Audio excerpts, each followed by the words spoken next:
Hello and aloha po to all the people of the earth, beautiful planet earth. Time is 11:49, 12th of August.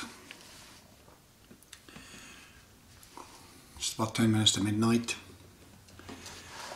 So far basically I've spoken, I think, to all the people in the planet, but yet there are groups that they're not part of a country or a nation, they're part of the whole world. I'm just going to have a few words with them. Tonight this message is going to go to the artists, philanthropists and scientists of the world. You can include the sportsmen too. Well, when the talk comes about who is an artist and what is an art, there's a lot of controversy. And it's just a part of the art. So my voice tonight is nothing to change the situations. It's just another voice. When it comes to those kind of things, I have no qualm with anybody. They can disagree with me and I could disagree with them. That would be the beauty of it. So, in my opinion, I myself as an artist, a poet, I know there are things in us, some of us, that is either a legacy or is in genes, or with a lot of practice, we just create things, whether it's a piece of poetry or a film or a cartoon, painting, music, oratory, whatever. It is something that others cannot do it. Now, a lot of people gathered around, and what I liked or what somebody did, they liked it. There's a lot of people, a lot of followers, a lot of fans. They call that fellow an artist, and his creation is an art. And they've, as you know, created 7 and then 8 actually, the cartoons. 8 sections of arts. In my opinion, there are more. So it seems an artist has some kind of a deficiency, some kind of a pressure inside, that when he brings it up, creates his things, tells what he is, it feels better. And those who are listening to it or hearing it or looking at it or saying it or watching it, whatever the art is, they feel the same way. The Blessed Beauty, His Divine Majesty, Baha'ullah says, music is the food, the food for the spirit, is the spiritual food. So when an artist brings those things up, it feels good. When I used to write poetry, in Persians, I created poetry that according to those critiques that they had seen it is equal to Rumi's and even higher. I have 3, 4 sometimes a rhyme in one line, and Persian poems and poetry is very difficult. There are literally millions of them in Iran ever since the beginning of Islam. So whenever I remember that I wanted to write a poetry, it was just something boiling inside me. It's like something has to give birth. So same as the talk that I have right now. I'm a thinking machine. I just think, I can't stop it. So it organizes itself in a word and comes right out like tonight. Well, so far so good. So the artist, they'll do what is inside them and people appreciate it. And some of these artists are lucky, people have their time to appreciate it. Some of them are not so lucky. It has to pass sometimes centuries to know them. But anyways, in the course of time, this is where my word is. This artist becomes very skilled in what he does. and he demonstrates and manifests what's inside him. In the course of time, his fans and his followers and those who appreciate him becomes very important for him. So much so, if they don't listen to him or they don't see his arts or appreciate it, he feels bad. So people become his boss. People tell him what he has to do for them to like it. This is where the problem comes. Because his prize is to be famous and have money. So when it gets to there, politely I tell you, I would not call this man anymore an artist, and even his creation is not an art. Because he's been dictated by others. This is a manufacturing. It becomes a factory, a machine of making arts. None of it is real. None of it is coming from his within, you see. It's just a skill, he can do it. In Persians, writing poetry is very difficult. The length of the lines, the rhyme, and many things has to, the syllables, they all have to match. But there were thousands of people who wrote very, very meaningful poetry. After Baha'i faith in Iran comes, people didn't become Baha'i, but they were affected. One of their effects, I guess, is that they started to write new poetry, in which there's no rhyme, none of those past. All of it was to make it possible for the poet to express himself more beautifully and more clearly, and one can understand what he says. Because in the old system, you have to match the words. Sometimes the words becomes very difficult and, it's not very familiar. You need a dictionary to carry to understand them. So this was the whole idea. But what people did, nevertheless, I cannot find one example, except for Ruba Farrokhzad and a bit of Nima. I can't find one single one of them that removing those obstacles, creating a convenience to say something that's understandable. They clearly say things that nobody can understand. It's not to be understood, because the mind of the Persians have lost their confidence so big that if they understand it, they think it's not very important, because who is me? I'm nobody. If I can understand it, that's not good. But if they don't understand it, they say, oh, that must be big, because the artist is bigger than us, the poet is bigger than us, because they've lost their characters, their confidence, they cannot even see it. Because of that, this has become a fertile ground for a lot of absolutely nonsense. I don't know what to call it. Convoluted thought. A person on LSD must be talking like this. Things that are absolute, words that are so difficult even to understand sometimes. So I don't want to mention some of the names because Persians and some of them, their listeners, and who are you? I am the authority, if you want to know in poetry.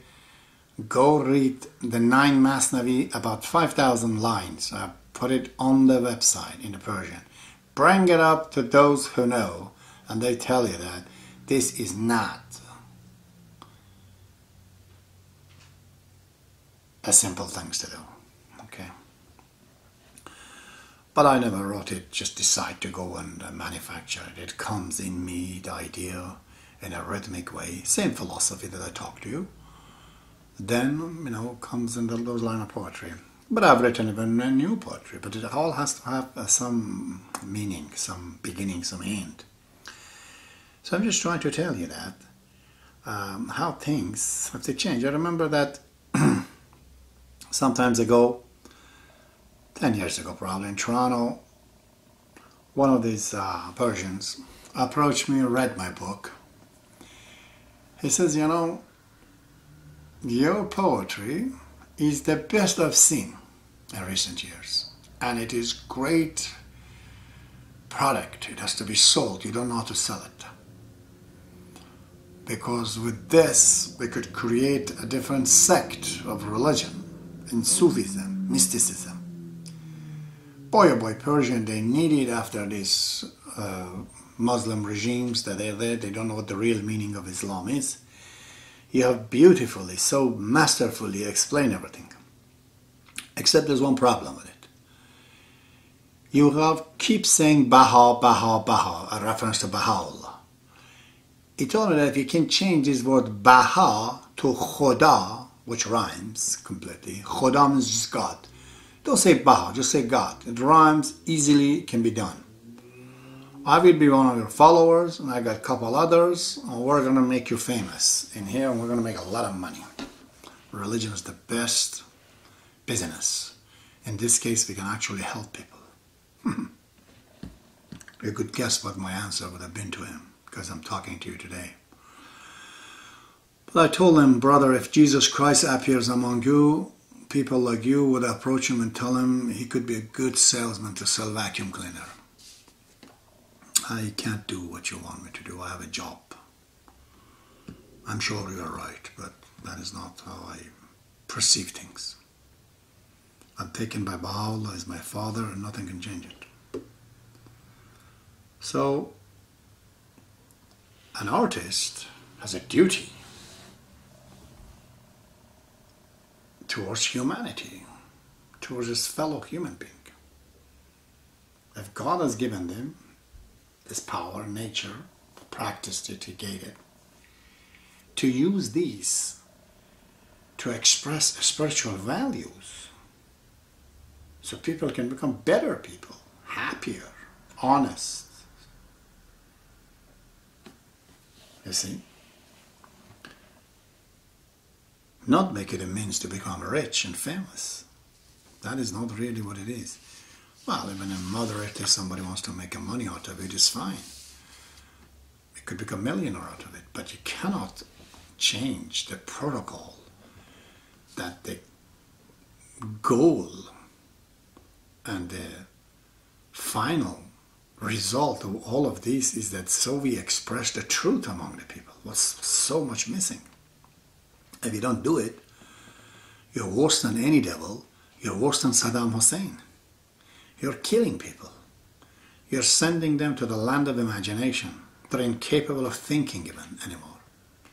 That is the situation in the West right now. People are immersed in the oceans of fancy imaginations. None of it is practical. It's worse than Hitler, such man.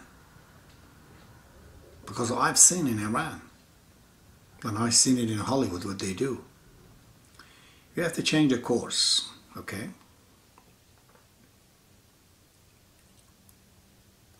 I wish there was a government department, very harsh, worse than IRS and tax office, to monitor based on the scientist, based on the logical explanations, that they would stop this kind of a nonsense going to kill people, destroying the mind of the people. We haven't reached that maturity. We call it freedom of expression. What are you expressing skillfully for people? The suicide? To kill each other? What are you expressing? This is worse than hate literature. We say hate literature they can. Same as these things. Now, another is freedom of expression, but also it is forbidden to make people to go to suicide. What is this filmmaker, the storyteller? I hate him so much. Mr. King or somebody who makes this convoluted, diabolical, crazy thoughts into reality of a movie. And my God, so many people I've seen in my life getting affected. There are people that they come and approach me, they're afraid of darkness. They're afraid of a lot of things. Because of the movies that has been made and books that have been written in Hollywood, you know. So, some of these movies in Hollywood are really dirty. The computer games totally is out. Because it's making people completely not even a person. Even this information that's so readily available on the internet is harmful. Because we create wisdom by collecting this information and creating science. Is it better for me to read all about a park on the internet, or actually take my time and go and walk and see it? The students, anybody, a researcher, common man, he learns more of being there, touching, rather than using the media to explain it. Like a broker. Media has become a broker between man and reality, to explain to him what reality is, what you want to buy. Give me the commission, I give it to you. So, even the music, a lot of these things. These things that made people, especially in the United States, Europe, even in other places right now, that they're not able to think well, you know, and they're looking for an imaginative world that doesn't exist. And it's so hard for them to, two of them to be together. Relationship of marriage, it requires a lot of skill, a lot of workout, a lot of things. But this kind of arts is separating mankind from each other. It's all isolated. They're staying at home on the computer, and everything is shopped right there. They're not capable of communicating with each other. Because the worst type of capitalism, the imperialism, wants that. Wants us to be separated from each other. Because they can sell more to a man who's lonely than he's talking to his wife and his friends and enjoying metaphysical activity. Okay? So, and you artists are actually the tools that these highwaymen use you to dominate the rules of the people. The priest in the church, they were the ethical power. They abused it because religions are dead. You came in place. Instead of Jesus Christ, you create a Spider-Man and Batman and a lot of things like that. Totally imaginary beings. How do we demonstrate to people that Nelson Mandela is the real? The reality of Nelson Mandela, or in Canada, Terry Fox, cannot match the imagination's power of a Spider-Man who doesn't exist. You see? You're abstracting the truth. People see imagination as bigger. It doesn't exist though. And when they want to go and do what Terry Fox did, they see they don't have it. So you're an obstacle, like a cloud over the truth, over the reality, which people need to be in order to survive in this planet. Okay? You bad artists. Musics, you know, the classics, the dances, the operas, and the theater, live theater, which their customers are more intelligent people. It's basically, there's no money for this type of artist because there's not too many customers. But they're committed to it. They don't want to do it the cheap and easy way it is. People like Beethoven, Mozart, you know, Wagner, Mendelssohn, and many thousands of them, you know. Bach. They are the gods of music. See what has happened after that, you know, what do we have right now, today? They've totally, by introducing this stupid lyrics into the world with music, they have totally, I don't know what to say. They've just killed it, basically. And they have customers, so they do it.